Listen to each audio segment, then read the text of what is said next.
The shattering of the Elden Ring was the beginning. Not quite, because before anything collapsed, it was already swaying. The shattering was a consequence of intrigue, conspiracy, hidden plans, events that had gained momentum long before Marika's final act. Today, I will tell you about those events. Come, let's descend into the darkness where it all began. Chapter 1. The Night of the Black Knives. A night came, silent and inevitable, meant to be the dawn of a new order. A grand conspiracy to destroy the golden system required a sacrifice so great it erased the image of one adored by crowds and blessed by the Earth Tree, Godwin the Golden. Once a perfect symbol of the Golden Order, he became the face of something so terrifying that the lands between forgot what he looked like in his days of glory. When the knife struck, they were imbued with the power of the Rune of Death, stolen by Rani, who in her own words declared that she had stolen death itself. Gods did not die. They couldn't. Marika had removed the Rune of Death from the Elden Ring to grant immortality to the Golden Order. But Godwin was the first. His death sent shock through the lands between. He wasn't killed in body. His soul was stolen from him. And without its guidance, he remained alive but empty, rotting underground, spreading into foul network of death, entangling the roots of the world. The assassins of the Black Knights were no ordinary warriors. Their steps left no trace, and their blades carried more than death. They carried erasure. With daggers armed by the Rune of Death, they cut not only flesh, but soul, killing both, and leading to total annihilation of being. And yet, Godwin was not granted the mercy of complete death. That would have been kindness compared to what became of him.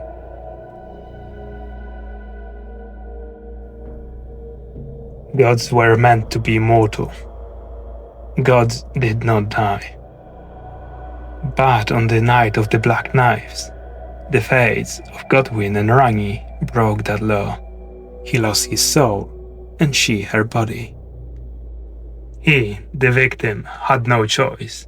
She, the great conspirator, offered herself willingly. The Rune of Death was split, one half to slay the body, the other to obliterate Godwin's soul.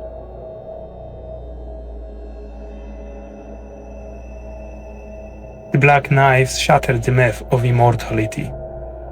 The Night of the Black Knives was not just an assassination. It was an act of rebellion aimed at destabilizing the power structure. It was a grotesque end of an era and the beginning of a world whose order knows no mercy.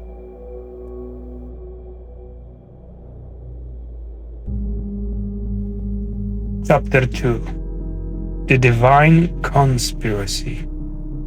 Why did Godwin the Golden have to die? Who was he and why did he stand in the way?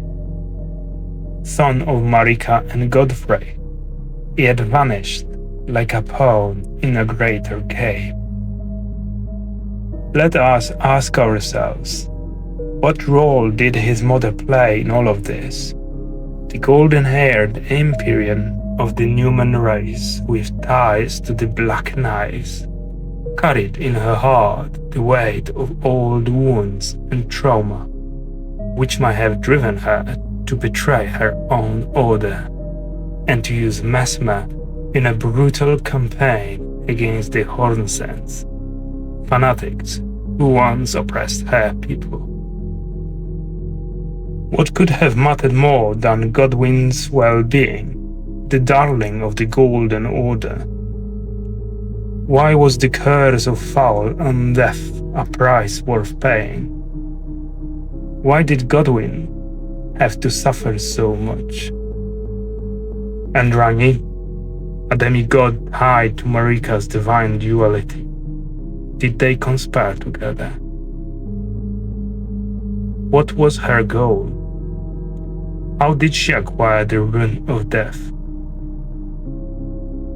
We know Rani, with help from unknown allies, stole a fragment from Malikev, Marika's loyal shadow, to arm the Black Knives. But what was in it for the assassins? Their motives remain a mystery. It is unclear whether they acted under Marika's command, Rani's, or followed their own agenda. But their precision suggests they were more than mere pawns. So why? What drove the demigoddess, daughter of Renala, queen of the full moon, and Radagon to take up a forbidden weapon? Rani sought to defy an Otter god, to free herself from their oppressive yoke. As an Empyrean, she was a prisoner of destiny, forced upon her by the two fingers, servants of the greater will. The death of her body was the only path to freedom. She wanted release from the time of the Golden Order, from the fate dictated by the greater will. She knew that without a god's death, and the death of her own divine form, nothing would change.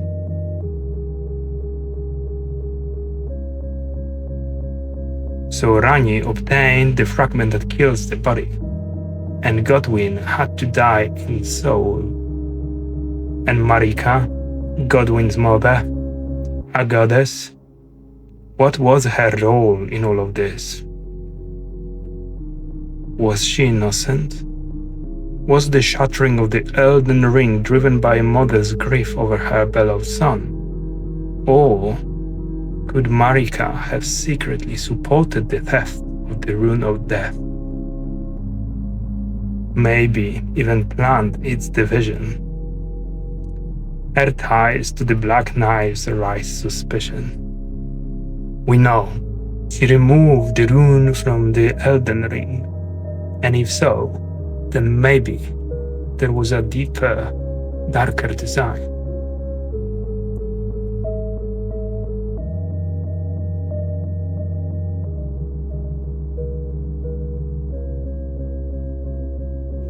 What was the link between Marika and Rani in Godwin's assassination? Did Marika aid Rani from the shadows?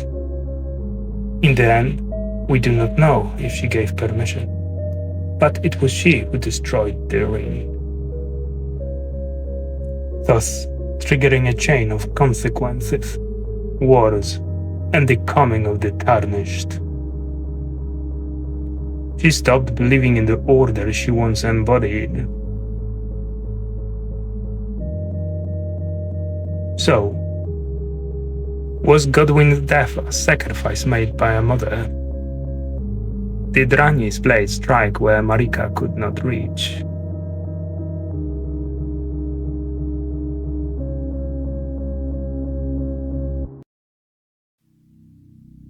Chapter 3: Birth of the Prince of Death. After his death, Godwin did not pass on. He was not alive, but neither was he dead. His body became a source of corruption, a death unaccounted for, foul, alien to order, unprecedented. It began to deform the lands between. Godwin, once the Golden, in his repulsive, grotesque form, was crowned the Prince of Death. and became the source of a phenomenon of those who live in death. Spores, bodies full of roots, twisted faces. It was a new form of existence, called rotting, eternal. But maybe that was the point all along, to kill a god, not to destroy him, but to create something new.